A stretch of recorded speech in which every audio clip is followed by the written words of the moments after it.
بسم الله الرحمن الرحیم. السلام علیکم ورحمت الله وبرکاتو. ستړي مشي وخت مو په خیر. تر دې مهاله مهم ورسي خبرونه کې مو زلان له حریت رادیو هرکلی کوم. پیل کې د څو مهمو خبرونو سرټکی. د هیواد لویدیځ کې د زلزلو دوام تازه. نن سهار 5 بجو 12 دقیقې یوې سختې زلزلې ځینې لویدیځ ولایتونه لړزولي دي. د قوشتېپې کانال دوهم پاس پرانیستي مراسم. کورنیو چارو وزیر وایي موږ به له شته فرصتونو پر استفادې قوشتېپې ته ورته نورې سترې پروژې هم پلې کړو. کابل امنیه قومنداني وایي په غمان ولسوالۍ کې امنیتي ځواکونو مسلح غله نیولې دي. د برېټانیا بهرنیو چارو وزارت وایي چې افغانستان کې د بیا جګړې مخالف دي. له هیواده بهر په نړیوالو خبرونو کې به واورئ چې د حماس ډلې د سیاسي دفتر مشر له اسرائیل سره په جګړه کې د عربي هیوادونو د ملاتړ غوښتنه کړې ده.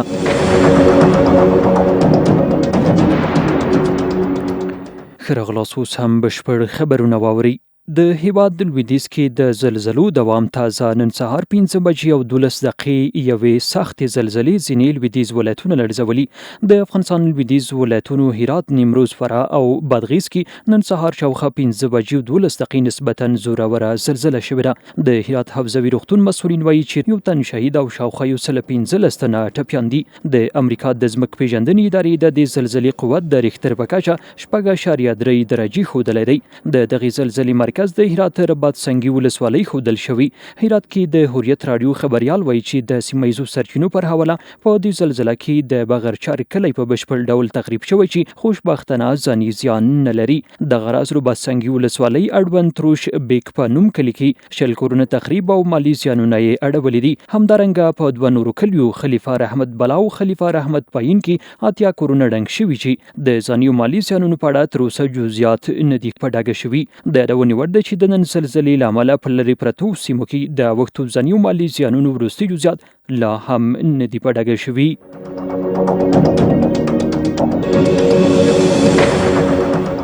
د قوشتېپې کانال دوهم پاس پرانیستي مراسم. کورنیو چارو وزیر وایي موږ به له شته فرصتونو پر استفادې قوشتېپې ته ورته نورې سترې پروژې هم پلې کړو.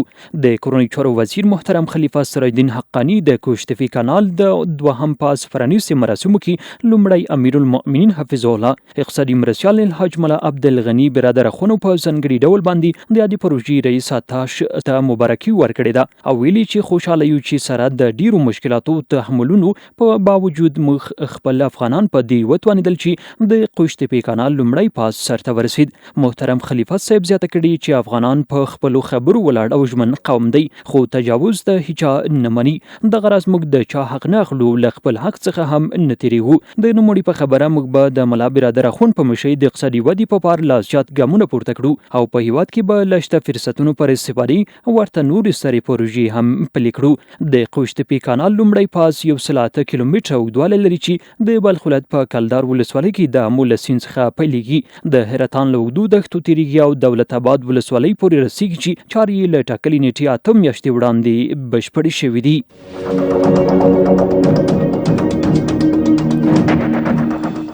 دفاع وزارت وزیر وایي د ټولو ملي پروژو تطبیق ملاتړ کوي او ساتنې ته یې ژمن دي. د ملي دفاع وزارت وزیر مولوي محمد یعقوب مجاهد چې د قوشتېپې کانال د دوهم پاس چارو د پیل مراسمو کې خبرې کولې ویلي چې د قوشتېپې کانال تر سره کېدل د هیڅ ګاونډي هیواد په زیان نه دی او اسلامي امارت د ګاونډیانو حقوقو ته پوره پاملرنه کوي.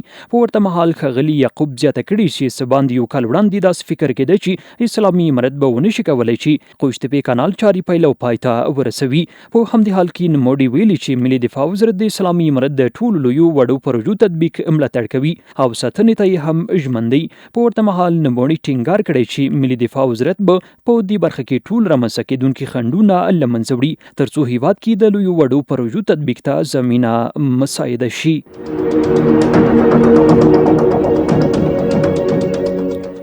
له حریت رادیو څخه وروستي او مهم خبرونه اوري. د بهرنیو چارو وزارت سیاسي مرستیال وایي ګاونډي هیوادونه د خپل اندېښنې له ډیپلوماټیکو لارو شریک کړي. د اسلامي امارت د بهرنیو چارو وزارت سیاسي مرستیال شیر محمد عباس سانګزي ویلي چې افغانستان لومړي ځل لپاره د آمو له سیند څخه په داسې ډول استفاده کوي چې د هیڅ ګاونډي هیواد حقوقو به نه ضایع کیږي. ښاغلي سانګزي چې د قوشتېپې کانال د لومړي فاز د ګټې اخیستنې او دوهم فاز چارو د پیل مراسمو کې خبرې کولې ویلي چې هغه ګاونډي هیوادونه چې په افغانستان کې د لویو اقتصادي پروژو له ترسره کېدو سره اندېښنه لري خپلې اندېښنې دې په مستقیم ډول د رفع کېدو په موخه د اسلامي امارت له ډیپلوماټیکو ادارو سره شریکې کړي. ورته مهال نوموړي زیاته کړې چې له ډیری هیوادونو سره د ډیپلوماټیکو اړیکو د پیل په تړاو خبرې دوام لري چې ډېر ژر به له یو شمېر هیوادونو سره غوره سیاسي اقتصادي او سوداګریزې اړیکې رامنځته شي. په همدې حال کې نوموړي فلسطین کې د اسرایلي اشغالګرو لوري په مظلومو فلسطینیانو ړندې بمبارۍ غندلې دي او د نړۍ له یو شمېر هیوادونو څخه د مخنیوي غوښتنه هم کړې ده. په همدې حال کې ښاغلي سانګزي ګاونډیو هیوادونو کې له افغان کډوالو سره د کوربه هیوادونو د حکومتونو نظامیانو له لوري ناوړه چلند غندلی دی او ترې غوښتي چې له افغان کډوالو سره له ناوړه چلند څخه د لاس واخلي. ورته مهال نوموړي ګواښ کړی چې هر عمل عکس العمل لري. په ورته مهال نوموړي زیاته کړې چې د ګاونډیو هیوادونو د توقع خلاف اسلامي امارت هیواد کې ګڼ شمېر اقتصادي پروژې روانې کړي چې ځینې ګاونډي هیوادونه د اقتصادي پروژو دغه روان بهیر شته امنیت او د اسلامي امارت د حکومت د مشرانو یووالی نشي زغملی.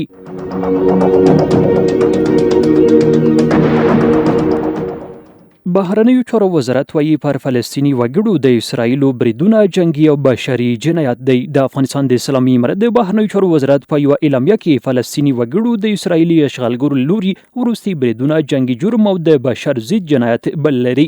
د بهرنیو چارو وزارت له هیوادونو نړیوالو سازمانونو ملګرو ملتونو په ځانګړي ډول باندې اسلامي هیوادونو غوښتنه کړې چې ژر تر ژره د صهیونیستي اشغالګرو لوري د فلسطیني وګړو نسل وژنې مخه ونیسي.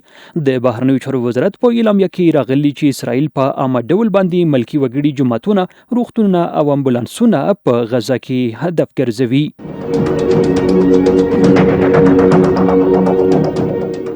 مارکس پوتسیل د هرات ولسونو سره د غم شریکۍ ترڅنګ د ملګرو ملتونو د 5 میلیون ډالرو مرستې په اړه د کورنیو چارو وزارت لومړي مرستیال ته معلومات ورکړي. د افغانستان اسلامي امارت د کورنیو چارو وزارت ویان مفتي عبدالمتین قانی وایي چې د ملګرو ملتونو سیاسي مرستیال مارکس پوتسیل او ملپلاوي دغه وزارت لومړي مرستیال الحاج مولوي محمد نبی عمري سره لیدنه کړي. لیدنه کې دواړو لورو افغانستان کې پر ټینګ شوي امنیت هیواد کې د سیمه ییزو او نړیوالو سوداګرو پانګه اچونې پر هڅونې او د هرات قربانیانو ته په مرستې رسولو بحث او خبرې کړي او د اړیکو پر پراختیا یې ټینګار کړی دی.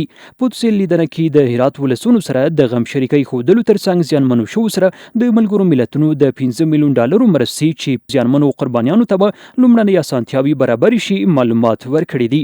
خبر زیاتوي چې نوموړي افغانستان کې پر ټینګ شوي امنیت خوښي ښودلې ویلي چې اوسنی وضعیت د پانګوالو لپاره بهترین فرصت برابروي.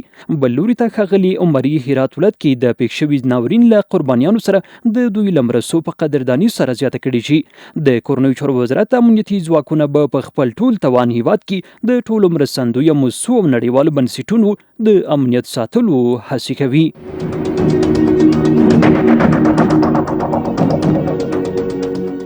کابل امنیه قمنداني وایي په پغمان ولسوالۍ کې امنیتي ځواکونو مسلح غله نیولې. د کابل ولایت امنیه قمندانۍ په یوه خپره کړې خبرپاڼه کې ویلي چې د پغمان ولسوالۍ د امنیه قمندانۍ مجاهدین د دې ولسوالۍ په مربوطاتو کې 3 کسه وسلوال غله نیولې. د خبرپاڼې له مخې یادو غلو چې د 13 حوزې مربوطاتو کې غلا کړې وه امنیتي ځواکونو ته له خبرتیا وروسته ونیول شول. د معلوماتو له مخې یوه قفزه توپنچه، یو میل کلاشینکوف او یوه اراده کورلا ډوله موټر هم له یادو غلو څخه د امنیتي مجاهدینو لاس ته ورغلي دي.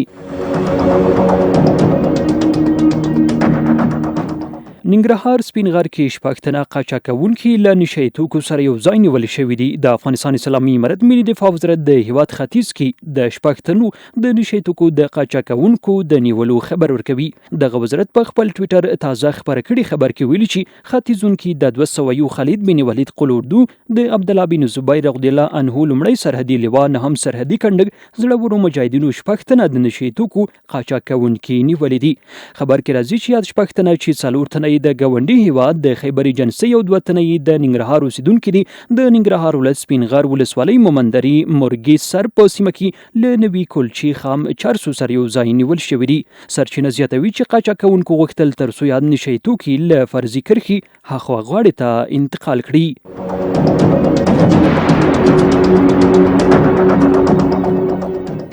د بریټانیا بهرنیو چارو وزارت وايي افغانستان کې د بیا جګړې مخالف دی. د بریټانیا د بهرنیو چارو وزارت په اعلامیه کې راغلي چې د افغانانو په شمول هیڅ ډلې ته اجازه نه ورکوي چې د بریټانیا خاوره په افغانستان کې د وسلوالو ډلو د ملاتړ لپاره وکاروي.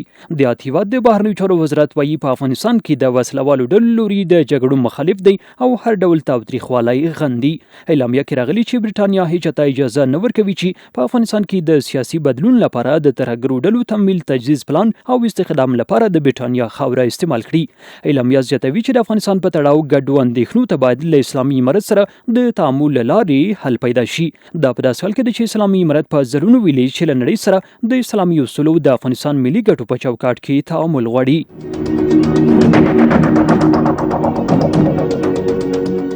وروسته یو نړیوال خبر ده چې د حماس ډلې د سیاسي دفتر مشر له اسرائیل سره جګړه کې د عربي هیوادونو د ملاتړ غوښتنه کړې. د حماس ډلې د سیاسي دفتر مشر د عربي هیوادونو له ټولنیزو مشرانو په یو لیک کې غوښتنه کړې چې د فلسطیني وګړو د حقونو ملاتړ وکړي. د حماس ډلې سیاسي دفتر په یو پیغام کې له عربي هیوادونو غوښتي د فلسطینیانو د حقوقو دفاع د اشغال پر وړاندې د مقاومت او ازادۍ لپاره تصمیم ونیسي او په غزه کې د فلسطینیانو د ملاتړ لپاره بودیجه مختص کړي. په همدې حال کې نوموړي په لیک کې ویلي چې له 1948 میلادي کال څخه فلسطیني وګړي او د مسلمانانو مقدسات د اسرائیلي اشغال تر بریدونو لاندې دي. په ورته مهال ښاغلي له ټولو هیوادونو او نړیوالو سازمانونو غوښتي چې پر فلسطینیانو نړیوالو اصولو خلاف پر غزه د اشغال په مقابل کې په اسرائیلو فشار رامنځته کړي. ورته مهال اسماعیل چته کړي چې اسرائیلو له پوځي ماتې وروسته په ظالمانه ډول باندې د ملکي وګړو وژلو ته دوام ورکړی. کورونه، مسجدونه، روغتونونه تر برید لاندې نیسي او ښځې ماشومان په قتل رسوي. نړیوالو رسنیو ویلي چې اسرائیلي سرچینو د حماس ډلې بریدونو کې د 1200 اسرائیلو د وژل کېدو او تر 2200 د زیات ټپي کېدو او کابو 200 اسیر کېدو خبر تایید کړی دی.